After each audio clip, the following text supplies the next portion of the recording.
Happy Halloween!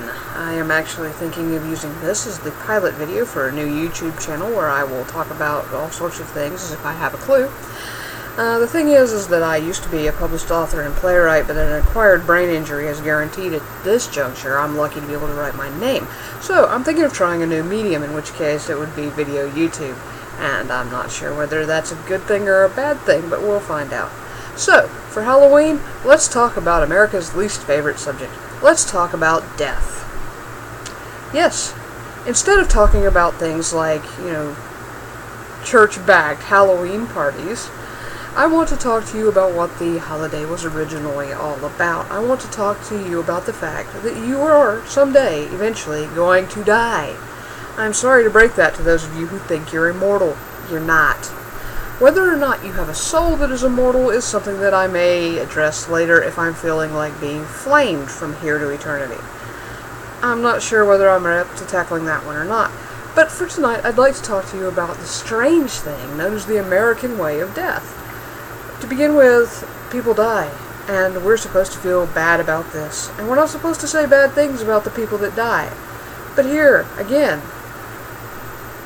people are people, and it seems to me very strange that we would have complete religious observances and non-religious observances and celebrations of life and wakes and all sorts of things to celebrate the passing of the pneuma from the soma, leaving sark. You know, sark, flesh, Greek word, basically comes down to worthless shit that rots. Yeah, Grandpa is rotting. So is Grandma. I don't care how you felt about them. I think that it would be better if we were able to face up to that fact, because then we would have to face up to the fact that we also are someday going to rot. Again, whether or not we have an immortal soul that passes on is not something that I wish to discuss at this exact instant. What I want to discuss is how weird we get with the sark. First of all, we live in a box culture. I live in a box, work in a box, buy stuff in boxes, drive a box. Someday I'm going to be in a box, and people are going to put that box under the ground. It's probably going to happen to me sooner rather than later, just because of the nature of our particular medical establishment, which is something else that I'll rant about later. But let's start with this. It's Halloween night. You're unfortunate enough to get a phone call telling you that Grandpa died. What did he die of? I don't know. Maybe one kid too many egged his house and he had apoplexy, standing on his yard, screaming for them to go away. Point is, Grandpa died. A lot of things are then set in motion. First of all, you're not allowed to say, hey, Grandpa died, until some person shows up with a medical degree, probably accompanied by various other persons who will be wearing guns, and various other persons who will come with their authority bestowed upon them by flashy revolving lights. They're the ones who get to tell you that Grandpa is dead, but even they are not the final authority. Grandpa has to be placed unceremoniously and in an undignified fashion, and possibly with somebody pounding uselessly upon his chest, upon a mobile bed, crammed into a box with the flashy lights as previously mentioned, driven to a large specialized box that contains other boxes that are designed basically to keep you alive for an extremely huge amount of money, and somebody there in a white coat who earned a sheepskin after they spent a lot of money in a specialized box will tell you Grandpa is dead, which is something you knew and honestly didn't need driven into you again. So, this is where it starts getting weird. Depending on what Grandpa died of, in the interest of public safety, to keep other people from dying, Grandpa will probably have to be autopsied. And that means that some other persons with sheepskins will take him into yet another room, where they will place him upon a steel table, eviscerate and possibly decapitate him, remove his insides, weigh them, place them in boxes, put red stickers on those boxes, and then place those red stickers in a box that's specially designed to keep Grandpa's now useless bits cold. You're paying for this. Actual money. You will be charged for this. In some states directly, in others it will be through your taxes. But you're going to pay for this. Okay? Next. The unfortunate relative, Grandpa, will be slid off of the autopsy table. He will be stitched up with thread that you will pay for. He will be placed in a refrigerated box, and that box will be placed inside of a larger refrigerated box where there are lots of other people. Excuse me, not people. Sark.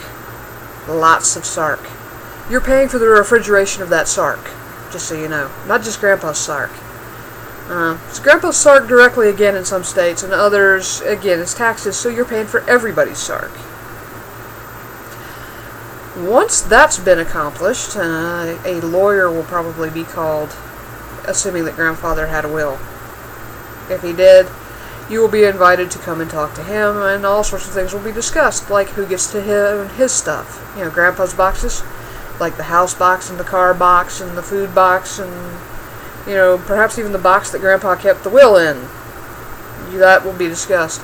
A large amount of acrimony will result, because some people will have genuinely loved Grandpa, and other people will have hated him but would really like his house box. So, a lot of misery there. Not worth it, in my opinion. But you're paying for that. Next, you will be summoned to bury Grandpa and or cremate Grandpa.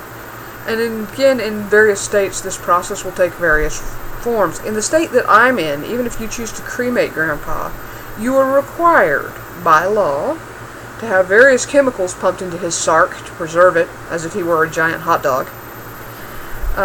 And you are then required by law to purchase a wooden box with a lead lining as a biocontainment process to keep, you know, Grandpa from leaking when he overcomes his preservatives. And then eventually you will burn that box, and the results of the box burning with Grandpa the hot dog inside will be placed in another box of an ornamental form for you to purchase and take home and place upon your shelf in your house box. Now, if you don't cremate Grandpa, then you will take this wooden box that contains the Grandpa hot dog, you will drive it out to it will be taken out on yet another frame to the car box. The car box will be driven to the local ground where boxes are stored. A hole will be dug, and you will drop your Grandpa box in the hole and cover it with dirt. You will pay for every single step of that. You will pay for the funeral home. You will pay for any viewing. You will pay for any obituaries. You will pay for any photographs, DVDs, will executions, etc., etc., etc., etc., etc., until you're ready to die. And you're doing this basically to bury sark in the ground. There are other legal formalities, depending on where you are. All of them will cost you money, either individually or as a taxpayer. During this period of time, whether you loved Grandpa or hated Grandpa, you will be expected to behave in a certain manner. You will be expected to behave as if Grandpa were a saint. You will be expected to say really nice things about him. You will be expected to be sad or depressed. Even if Grandpa was an abusive, pedophilic bastard who did horrible, horrible things to you in the dead of the night, you will be expected to respond in a certain way, respectfully. And you have to be nice. You can't say bad things, like Grandfather was a horrible, abusive, pedophilic a-hole. Not allowed. And that is the American way of death. Assuming you actually liked Grandpa, there may even be additions. You may celebrate his life. You may invite over lots of friends, and you will pay for beverages and cookies to serve to those friends. You may receive some sort of casserole dish from Aunt Edna, because she loved Grandpa too. You probably won't eat the casserole dish. You might. It depends on whether or not you actually, one, like the casserole dish, and two, are genuinely grieving and might need somebody to feed you. I know all this sounds incredibly crass and incredibly cold, but when you think about it, this is extremely strange. What would work better, assuming that you actually love Grandpa, is he's killed over in your yard because they egged the house. You know he's dead. This is fairly easy to confirm even for a lay person. Perhaps I shouldn't go that far. Perhaps I should say, for the sake of safety and security, because we all have some weird phobia that we might be buried accidentally because we know we're immortal, right? Perhaps someone should come and verify Grandfather's death. After that, what you do with Grandpa should be up to you. You should be allowed to bury him in the backyard without all the safety precautions. Honestly, unless he died of TB or AIDS or Ebola or something like that, you should be allowed to do whatever you want to do with the body. If he did die of one of those things and you are cognizant of that fact, then you should have the right to use a free service that was created to protect citizens to deal with Grandpa's remains, or you should have the right to burn them yourself. One of the two. You should also have the right to mourn Grandpa as you see fit. And to honor his wishes if he had any. If he wanted to be a barbecue and you know that he's healthy, then you should have the right to eat him and share him with his friends. I know that's a rather extreme example, but I'm using extreme examples on purpose. I just don't find anything more absurd than what we already do. So, again, Grandpa is dead. In a rational world, you should be able to do whatever you want to with the body. It shouldn't cost you a dime. As a matter of fact, you should be recompensed if there is some sort of situation that you can't actually deal with as a rational human being. Like, again, he died of Ebola. You should be recompensed if there's some sort of biohazard truck. That, to me, makes far more sense.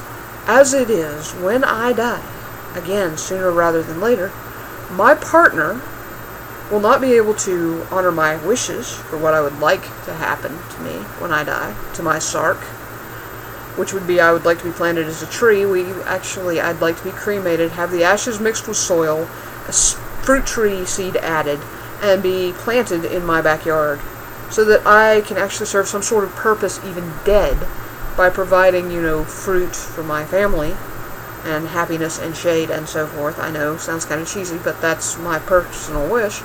He can't do that. It's not legal in our state.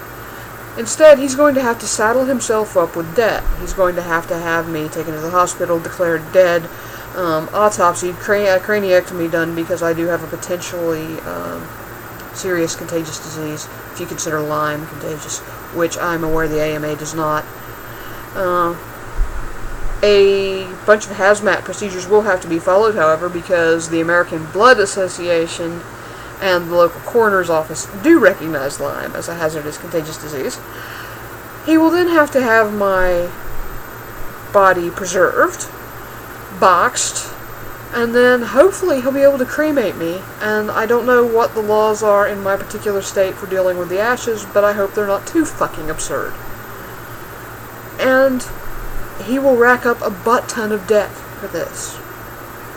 $5,000 to $25,000 easily, dealing with my sark, instead of having the option of having me declared dead, burning me on the pyre, mixing the ashes with soil and so on as mentioned. I don't have any say in what's going to happen to my corpus.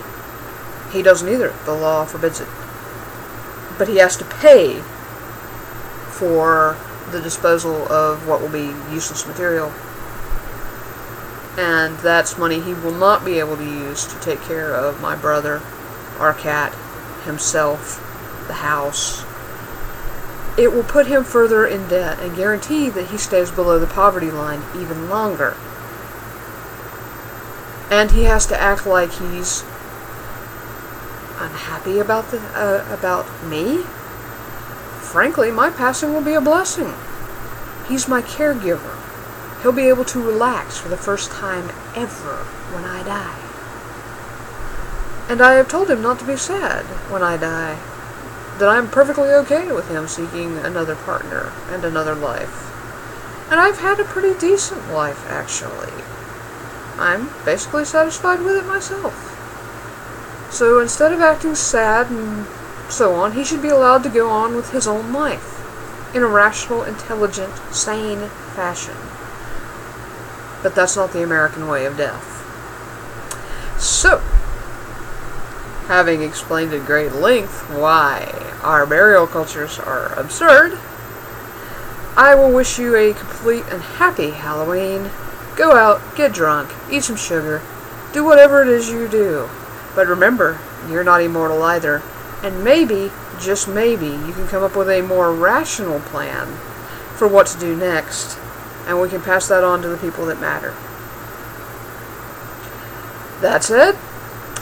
Those of you who want to flame me, my email address is decalrites@outlook.com. That's DECALWRITES@outlook.com. And you can tell me what a horrible, horrible person I am, or you can just stick those in the comments below. And I am happy to begin my iconoclastic journey in pissing you all off. Happy Halloween.